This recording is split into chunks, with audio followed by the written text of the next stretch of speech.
I'm back. Yes, I've been away for quite some time. Unfortunately, I had no choice.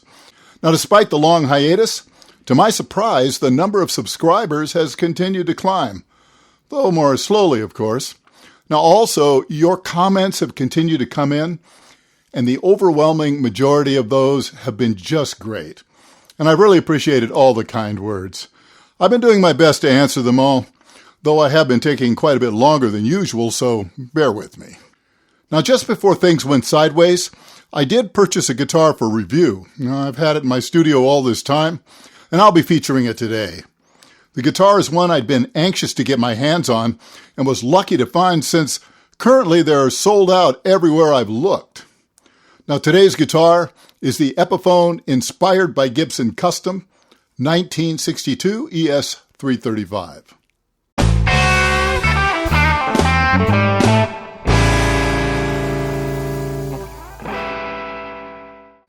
Pulling this from its nice hard-shell case, my first impression was quite positive.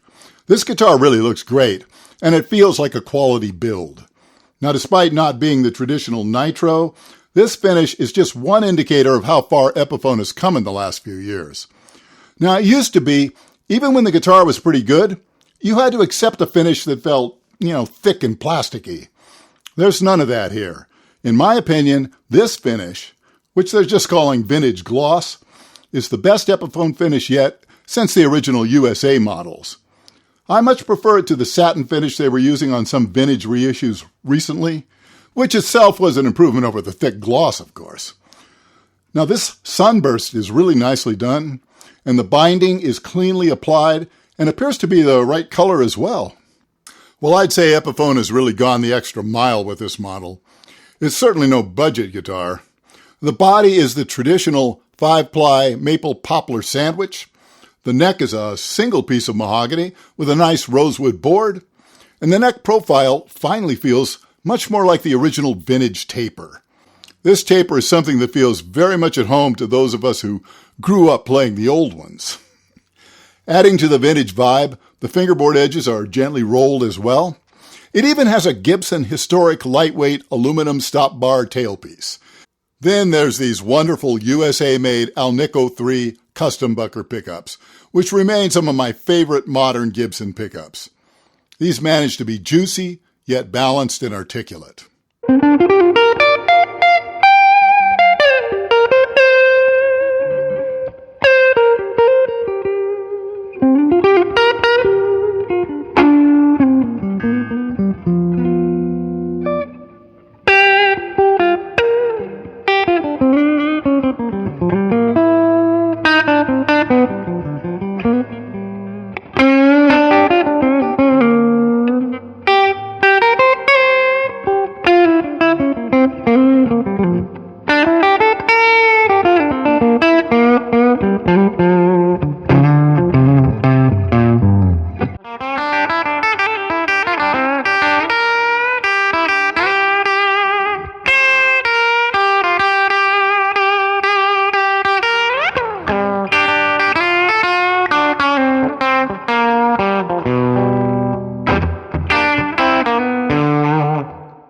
Now, on the Gibson Custom Shop guitars with these pickups, it seems most common to use versions that aren't wax potted.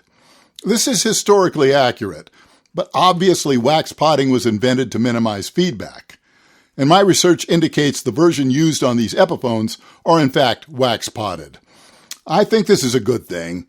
While I do enjoy the modicum of additional sensitivity you can feel with unpotted pickups, players using high gain or just high volume are likely to appreciate fewer feedback issues, especially with a semi-hollow guitar.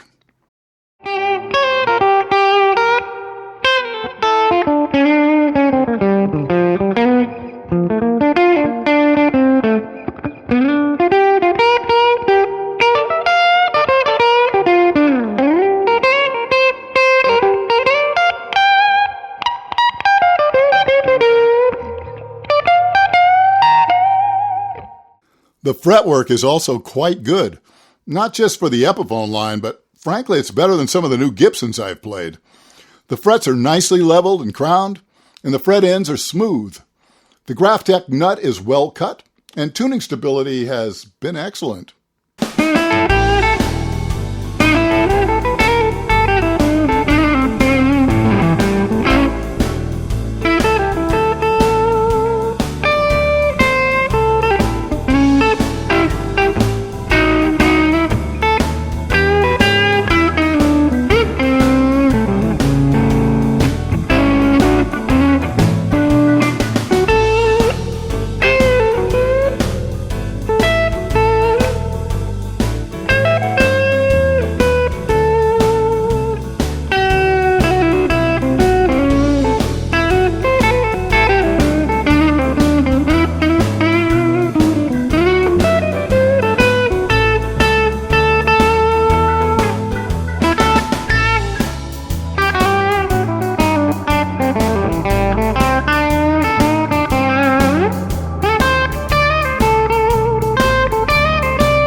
So what are the downsides?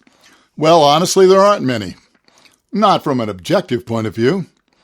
It's very much on par with the Epiphone ES335 I reviewed last year, and I almost kept that one. For many, the main downside is just that it doesn't say Gibson on the headstock and that it's made in China. Well, that and it doesn't have a nitro finish. But is it as good as a Gibson? Well, a really good Gibson 335 will sound a little richer, a little woodier. But it does compare pretty well, especially to some of the more average examples. I think this is a great guitar for those who can't or don't want to spend over $3,000 for the Gibson. Now, even used Gibsons start at roughly double the price.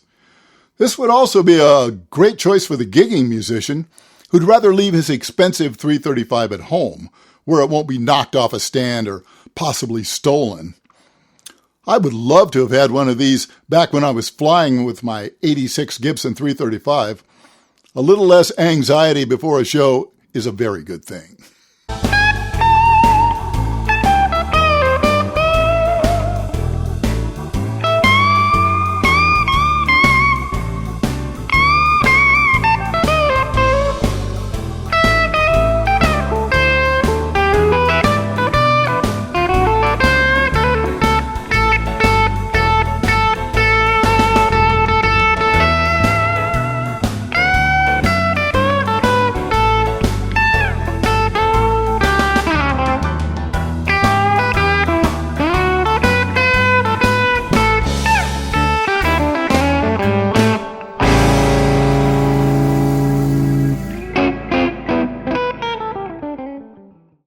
Well, thanks so much for joining me for my return to YouTube. I really appreciate all of you who've hung with me. And a special thanks to those who've used the comments to check on my well-being. Your kindness is a very special gift, which I don't take for granted. Now be sure to give this video a like. And for those of you who haven't yet subscribed, well, this little channel is creeping up on 9,000 subscribers. And hitting that subscribe button can help us get there and beyond. And with that, I'll say goodbye for now, and I'll see you again very soon.